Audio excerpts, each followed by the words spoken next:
그러니까 목회의 관점으로 본 요한계시록 이윤식 목사입니다. 이 시간에도 인자와 땅의 추수 계속해서 14장 17절부터 20절 말씀으로 함께 하겠습니다. 또 다른 천사가 하늘에 있는 성전에서 나오는데 역시 예리한 낫을 가졌더라. Kai ellos angelos excelden ectu now to enter urano econ kai autos stepanon oxy. 그리고 다른 천사가 하늘 가운데 성전으로부터 나왔다. 또한 그 자신이 예리한 낫을 가지고서 18절입니다. 또 불을 다스리는 다른 천사가 제단으로부터 나와 예리한 낫을 가진 자를 향하여 큰 음성으로 불러 이르되 내 예리한 낫을 휘둘러 땅의 포도송이를 거두라. 그 포도가 익었느니라 하더라.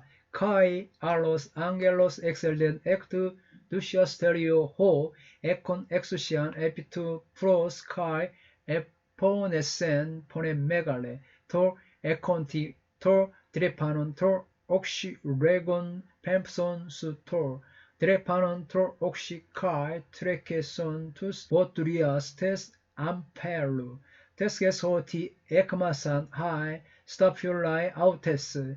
그리고 불에 대한 권세를 가진 다른 천사가 제단으로부터 나왔다. 그리고 그가 예리한 낫을 가진 자에게 큰 음성으로 불렀다. 말하기를 너는 너의 예리한 낫을 보내라. 그리고 너는 땅의 포도나무의 포도송이를 거두어 들여라. 왜냐하면 그 포도들이 한창 때에 있기 때문이다. 추수의 장면이 알곡과 가라지 또는 알곡과 쭉정이의 분리를 의도한 것이라면 포도 수확은 다름 아닌 가차없는 심판을 말하고 있습니다. 다른 천사는 금면류관이 없는데 이것은 이 천사를 14장 14절에 인자 같은 이와 구분시킵니다. 그리고 이 천사는 성전에서 나오는데 이것은 그를 그리스도와 연결시키는 것이 아니라 역시 성전에서 나오는 14장 15절의 천사와 연결시킵니다.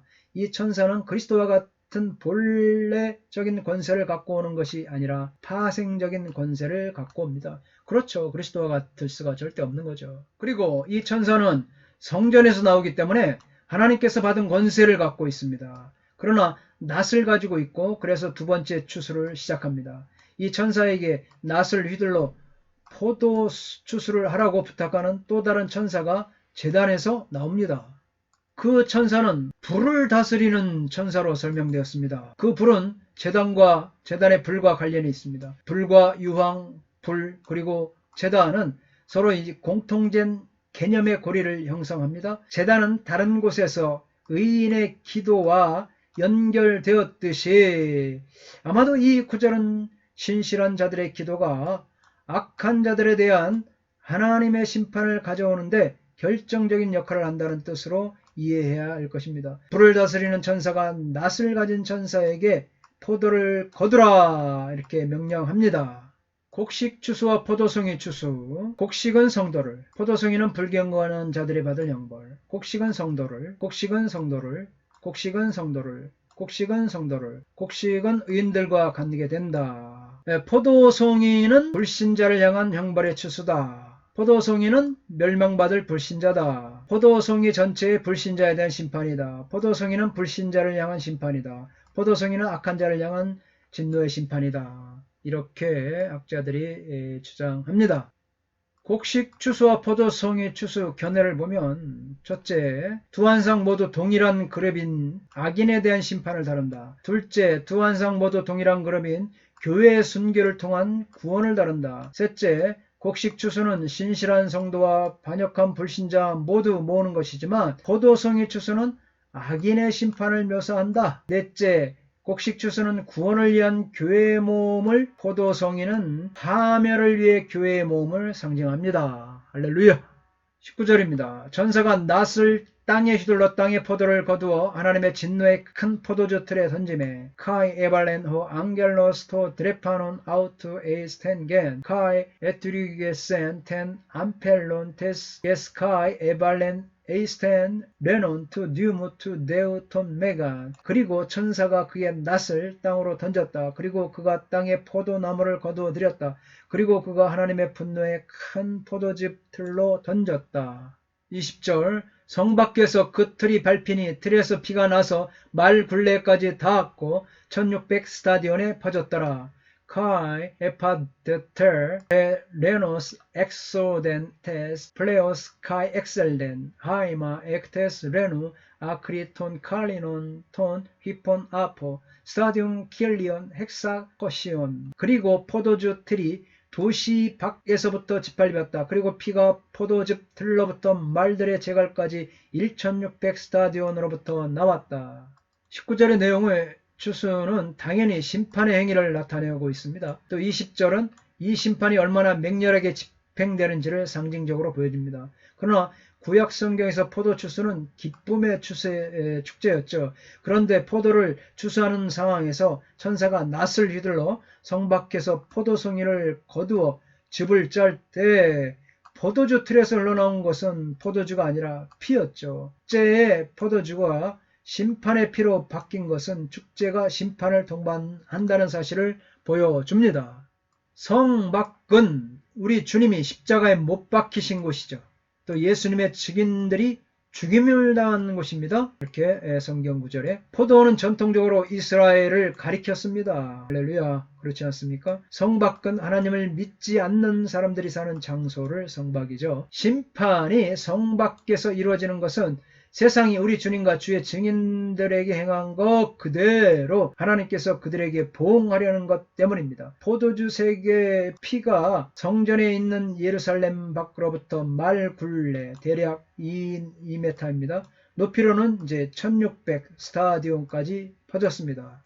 이 끔찍한 대학살의 피가 1600 스타디온에 퍼진 것에 대한 설명은 문자적으로 또 상징적으로 나눠볼 수가 있습니다. 첫째로 문자적 해석을 취하면 이 수는 북쪽으로 수리아 국경에서 남쪽으로 애굽 국경에 이르기까지 팔레스타인의 지역의 길이를 가리킵니다. 실제로 팔레스타인 땅의 길이 북쪽 국경인 두로에서 남쪽 국경인 이집트의 엘아리시 거리까지 약 1664 스타디온과 비슷합니다. 이 길이는 약 320km, 서울에서 대구까지의 거리이죠. 그렇다면 이 살육은 역사상 최대의 대학살 사건으로 상상되고 이스라엘 전체 나라를 피로 덮을 것입니다.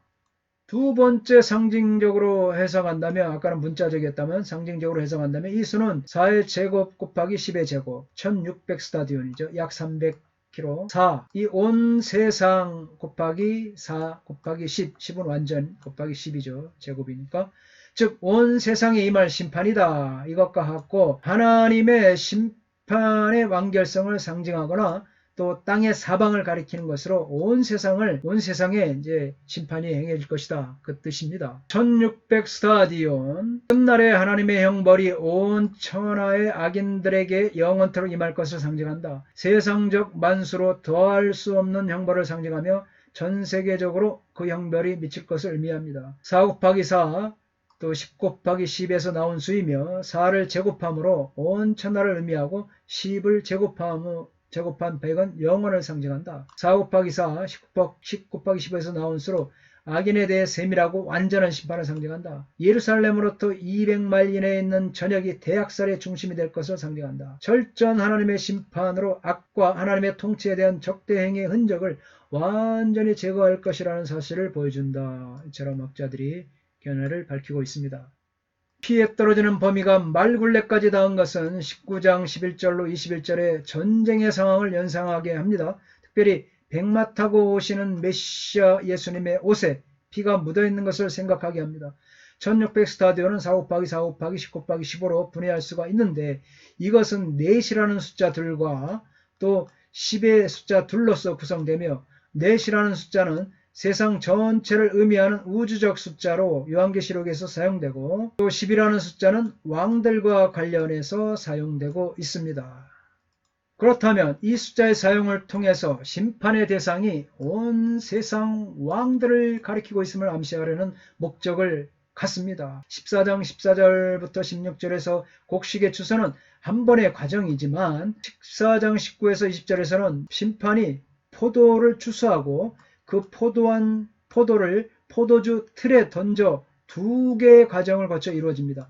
이것은 곡식의 추수와 포도의 추수가 구별됩니다. 각각 구속과 심판을 의미한다는 것을 확증해 줍니다. 포도주 틀에를 밟은 것과 같은 심판은 19장 15절에서 다시 반복해서 표현되옵니다. 심판은 확실합니다. 14장의 환상을 통해 어린 양을 따르는 자들은 그들이 하나님과 어린 양의 임박한 임재를 즐거워하게 될 뿐 아니라 자신들을 앞뒤한 자들에게 임할 심판으로 인해 그들의 믿음이 신원될 것임을 깨닫게 됩니다. 17절부터 20절의 도표를 정리하면 등장인물은 14절부터 16절은 구름 위에 앉으신 인자 같은 이입니다. 첫째 다른 천사죠. 또 17절부터 20절은 둘째 다른 천사와 셋째 다른 천사입니다. 날카로운 낫을 가진 자는 누구냐? 흰 구름 위에 앉으신 인자 같으니. 17절부터 20절은 둘째 다른 천사. 큰 소리로 말하는 자는 누구냐? 첫째 다른 천사. 여기는 셋째 다른 천사. 첫째 천사와 셋째 천사가 큰 소리로 말하는 내용은 무엇인가? 날카로운 낫을 땅으로 보내어 곡식을 추수하도록. 곡식이 무르익어 추수할 때가 왔기 때문입니다. 날카로운 낫을 땅으로 보내어 땅에 포도송이를 추수하도록. 포도가 익었기 때문이죠. 큰 소리로 말한 것에 응답하여 행동하는 자는 누구냐? 흰 구름 위에 앉으신 인자 같은 이입니다. 7절부터 20절은 둘째 천사입니다. 추수의 성격은 무엇이냐? 곡식의 추수, 종말적 구속이죠. 17절부터 20절은 포도송이를 거두고 포도주 틀에 넣음, 종말적 심판을 말하고 있습니다. 감사합니다. 다음 시간에 계속하겠습니다. 건강하십시오.